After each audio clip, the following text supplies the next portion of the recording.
ሰላም ከመይ ትኾኑ ኩልኩም ተኸታተልቲ ሓውኹም ዶክተር ተስፋ ኣለሜ ንሎሚ ክንዘራረበሉ ሓሲብ ዘለኹ ርእስቲ ብዛዕባ ድቃስ እዩ። በዚ ሎሚ እዋን እቲ ምዕባለ ቴክኖሎጂ ብብዙሕ ሸነኹ እንትሓገዘና ብገለ ወገናቱ ግና ኣዝዩ ሃሳይ እናኾነ ይኸይድ ኣሎ። ሓደ ካብኡ ድማ ስእነት እኹል ድቃስ ወይ ከዓ ዕረፍቲ እዩ ክንብሎ ንኽእል ኢና። ድቃስ ግና ብጣዕሚ ኣገዳሲ እዩ ኣብ ሂወትና። ሎሚ ድማ ብዛዕባኡ ክንርኢ ኢና። ሓደ ኣገደስቲ ሓቅታት ብዛዕባ ድቃስ ገለ ክብለኩም። ንኣብነት ድቃስ ኣካላትና ባዕሉ ዝጠልቦ ነገር ምዃኑ እዩ። ኣእምሮና ወይ ከዓ ኣካላትና ይደልዮ ከምቲ ልክዕ ምስ ጠመና መግቢ ምስ ደለና ንጠሚ፣ ከምኡ ድማ ድቃስ ምስ ደለና ንደክም ወይ ከዓ ደቅስ ይብለና ኣእምሮና ማለት እዩ። ካልአይቲ ወዲ ሰብ ጥራይ ንድቃሱ ከደናግዮ ዝኽእል። ካብ ኩሉ ፍጥረታት ኣብዛ ምድሪ ዘሎ ኩላቶም ምስ ደኸሙ ይድቅሱ። ወዲ ሰብ ግን ዋላ ደኺሙ ከሎ ንቑርብ እዋን ክቕፅል ይኽእል እዩ። ሓደ ሰብ ብዘይ ድቃስ ኣብ ሳይንስ ብዝተፀንዐ ግምታዊ ብዝኾነ ማለት እዩ ክሳብ 11 መዓልታት ክፀንሕ ብሂወት ክፀንሕ ይኽእል እዩ ከታቲሉ ከይደቀሰ ማለት እዩ ዝብል ግምት ኣሎ። ግን ዝኾነ ይኹን ሰብ ካብ 3 ወይ 4 መዓልቲ ዝሓለፈ ግን የለን። እዚ ክብል ከለኹ ኣብ 3ይ ወይ 4ይ መዓልቲ ሃተፍተፍ ክብል ይጅምር፣ ኣእምሮ ይስሕት፣ መግቢ ማይ ገለመለ ፋሕፋሕ ብሎ ኩሉ ነገር እቲ ሆርሞናት ናይ ኣካላት ይባላሾ ማለት እዩ። ወዲ ሰብ ብዘይ መግብን ማይን ዳርጋ ንክልተ ሰሙን ክፀንሕ ይኽእል እዩ። ብፍላይ ድማ ማይ እናሰተየ መግቢ ከይበልዐ ንሓደ ወርሒ ከባቢ እውን ክፀንሕ ይኽእል እዩ። የግዳስ ድቃስ ብጣዕሚ ኣገዳሲ ምዃኑ እዩ። ኣእምሮና ካብ 3 መዓልቲ ወይ 4 መዓልቲ ንላዕሊ ክቆፃፀሮ ኣይክእልን እዩ። ራብዓይ ኣብ ግዜ ንእስነትና ዝበዝሕ ናይ ድቃስ ግዜ የድልየና፣ ምክንያቱ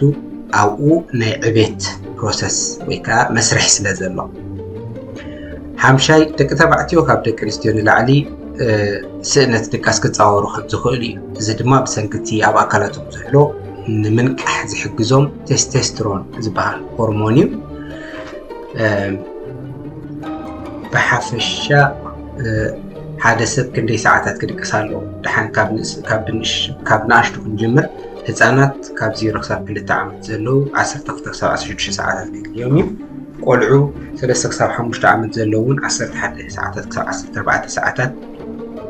6 ክሳብ 10 ዓመት ዕድመ ዘለዎም 10 ክሳብ 12 ሰዓታት የድልዮም። 11 ክሳብ 18 ዕድመ ዘለው ድማ 8 ክሳብ 10 ሰዓታት የድልዮም። እዚኣቶም ብፍላይ ካብ 0 ክሳብ 17 ዓመት ዘለው ብጣዕሚ ድቃስ ኣገዳሲ እዩ ንዕኦም። ምክንያቱ እቲ ናይ ዕቤት መስርሕ ከምቲ ዝበልናዮ እቲ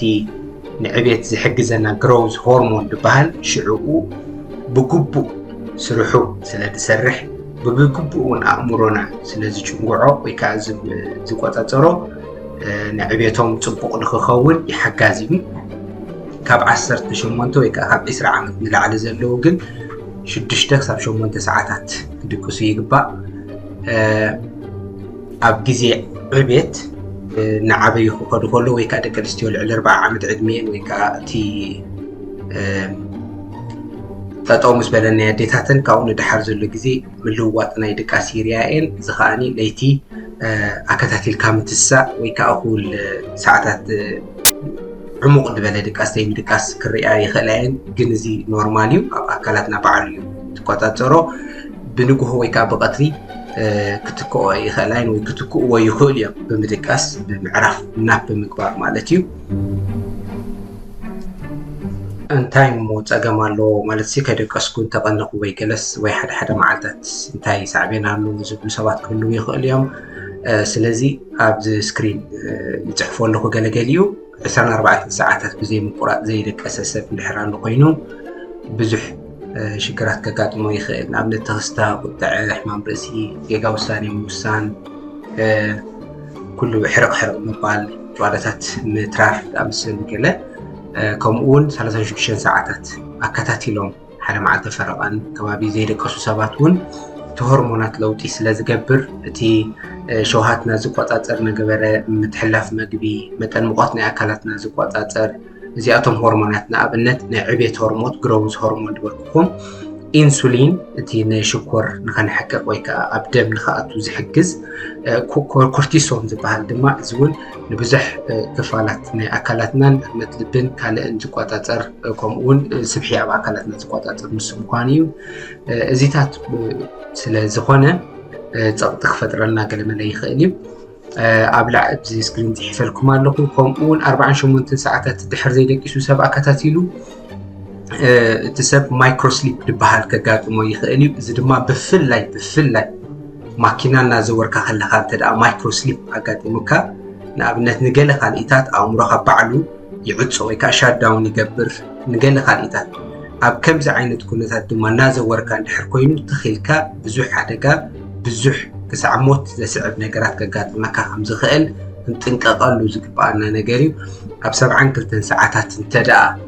ደይደቂስና ድማ ዳርጋ ከምቲ ዝበልኩኹም ዘየለ ነገር ክትሰምዕ ትጅምር ዘየለ ነገር ሃተፍተፍ ከብለካ ይጅምር ንስኻ ዋላ እውን ባዕልኻስ ክትቆፃፀሮ ክሳዕ ዘይትኽእል ትክስታ ይሕዘካ ኣእምሮኻ ክትስሕት ትኽእል ኢኻ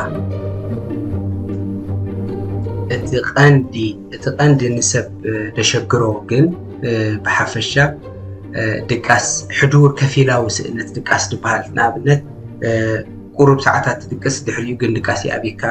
ምሸት ደንጊኻ ትድቅስ ንግሆኻ ቀልጢፍካ ትትስእ ወይ ገለ እንድሕር ኮይኑ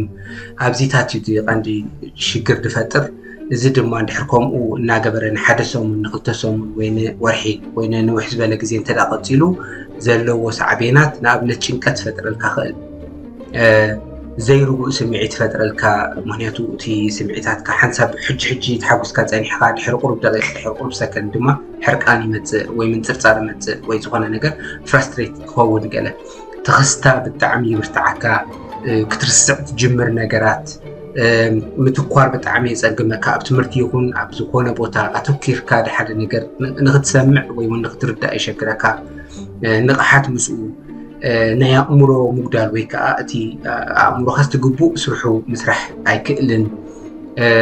ኩሉ ሕማማት ድማ ገለገለ ሕማማት እውን ቀልጢፎም ከጥቅዑካ ይጅምሩ ሰዓል ከም በዓል ሰዓል ውፅኣት ገለ ዝኣመሰሉ ነገራት ቀልጢፎም ቅድሚ ሕጂ ትኽእሎም ዝነበርካ ከጥቅዑካ ይጅምሩ ኣብ ነዊሕ ግዜ ንኣብነት ከምዚ ንመዓልቲ 2 ሰዓት እናደቀስካ ንንውሕ ዝበለ እዋናት ወይ ከዓ ንዝተናውሐ እዋናት እንተደኣ ፀኒሑ ግን ካልእ ካብኡ ዕብይ ዝበለ ሽግር ኣለዎ እዚ ድማ ካብቲ ዝበልኩኹም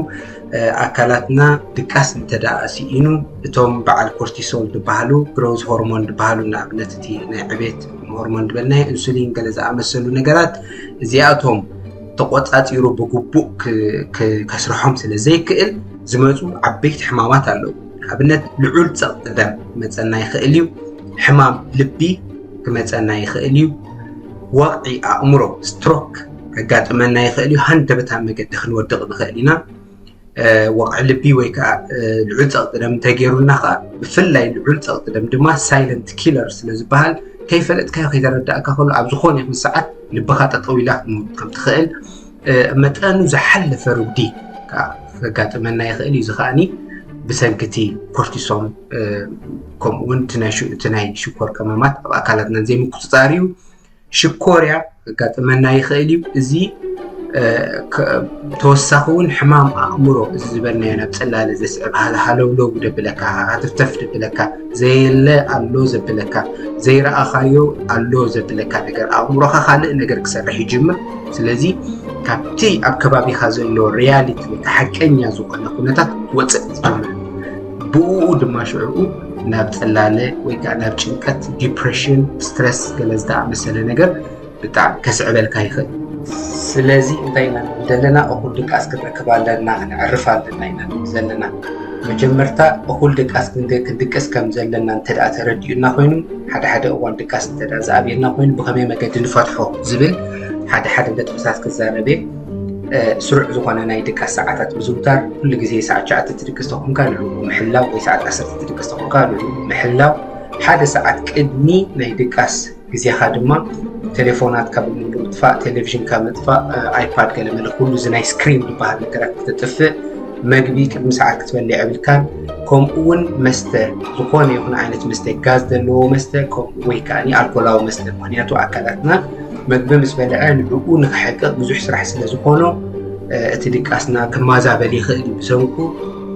ካልእ እቲ መደቀሲና ጸልማት ሙሉእ ጸልማት ክኸውን ኣለዎ ሰማያዊ ዝኾነ ሕብሪ ክህልዎ የብሉን ሰማያዊ ሕብሪ የካሓካ ስለ ዝኾነ ከምኡ እውን ጸልማት እንተኮይኑ ብጣዕሚ ሓጋዚ እዩ ምክንያቱ እቲ ኣብ ኣካላትና ዘሎ ሜላቶኒን ዝበሃል ሆርሞን ንሱ ናብ ኣእምሮና ደይቡ ሕጂ ጸልማት ኮይኑሎ ናይ ድቃስ ሰዓት እዩ ኢሉ ስለ ዝነግሮ ንኣእምሮና እዚ ጸልማት ክኸውን ብጣዕሚ ኣገዳሲ እዩ ካልእ ኣብ ሞንጎ ደቂስና ከለና እንተዳ ተበራቢርና ኣብ ድቃስ ወይ ኣብ ዓራት ከለና ሞባይል መሓዝ ወይ ቴሌቪዥን ምርኣይ ወይ ፊልም ምርኣይ ጽቡቕ ኣይኮነን እዚ ከዓ መሊሱ ነቲ ናይ ድቃስ ንምዝባል ስለ ዘንውሖ ተተወገደ ተመራፂ እዩ ንቁርብ ግዜ ተዓሚትና ንፍትን እንተዳ እዚ ዘይሰሊጡና ድማ ካብ ዓራት ተሲእና ኣብ ሳሎን ኮፍ ኢልና መፅሓፍ እንተንቢብና ንዓይንትና ንክደክምን ኣእምሮና ናብ ድቃስ ንክዳሎን ብጣዕሚ ሓጋዚ እዩ ሓደ እዋን ሙቐት ብጣዕሚ ክበዝሕ የብሉና መደቀሲና ወይ እውን ኣዝዩ ዝሑል ከዓ ክኸውን የብሉን ተመጣጣኒ ክኸውን ተመራፂ እዩ ካልእ እውን ማይንድፉልነስ ዝበሃል ኣገባብ ኣሎ እዚ ከዓ ብከመይ መገዲ እዩ ዝግበር ንኣብነት ኣተነፋፍሳኻ ምቁፅፃር ወይ ናብ ኣተነፋፍሳኻ ምትኳር ኣብ ኣፃብዕትኻ ድህቦ ምግባር ዳውካ ምድሕሳስ ወይ ጋርካ ከመይ ከም ዘሎ ምስቲ ወዓል በእቡራኻ ተዓሚትካ ከለኻ ኣብ ከባቢኻ ዘሎ ፀጥታ ክተስተውዕለሉ ትፍትን ትሽውሽውታ ገለገለ ሰባት ከዓኒ ካብ 1000 ክሳብ 100 ንድሕሪት ገጾም ክቆፅሩ ይጅምሩ እዚ ከዓ ይሕግዞም ንምድቃስ ታሽሙ ንክዛነዩ ይሕግዝ ማለት እዩ ካልእ እውን ዝሕል ዝበለ ክላሲካል ሙዚቃ ኣብ ባክግራውንድ ፎኩስ ዝበለ ዓው ከይበለ ንድቃስ ሓጋዚ ምዃኑ ነግረኩም ይፈቱ እዚ ኩሉ ኣብ ላዕሊ ዘሎ ጌርና እንተዳ ዘይሓጊዙና ሙቐፃል እንተዳ ናይ ድቃስ ሽግር የጋጥመና ኣሎ ኮይኑ ድኻም ምስኡ እቲ ኣእምሮና ከብ ዝበልናዮ ምልክታት ኣብ ላዕሊ እንተዳ ንርኢ ኣለና ኮይና ግን ብኣግኡ ናብ ሕክምና ብምኻድ ቅልጡፍ ዝኾነ ምርመራታትን መድሃኒታትን ብምውሳድ ክንሕከም ይግባእ ሽዑ ምስ ተሓከምና ናብ ንቡር ክንምለስ ተኽእሎ ስለ ዘሎ ብከምዚ መገዲ እንተዘይኮይኑ ከምቲ ዘለናዮ ድሕር ቀፂልና ከምቲ ዝበልናዮ ናብ ካልእ ሳዕቤን ከይመፅእ ክንጥንቀቕ ይግባአና እዩ ብዝተረፈ ዝኾነ ዘለኩም ሕቶታት ርእይቶ ሓሳባት ክቕበል ድልዌ ንኩሉ ሕቶታት እውን ክምልሰልኩም መብዛዕይ ኣቱ ንሎሚ ብዚኣ ክለና ሰላም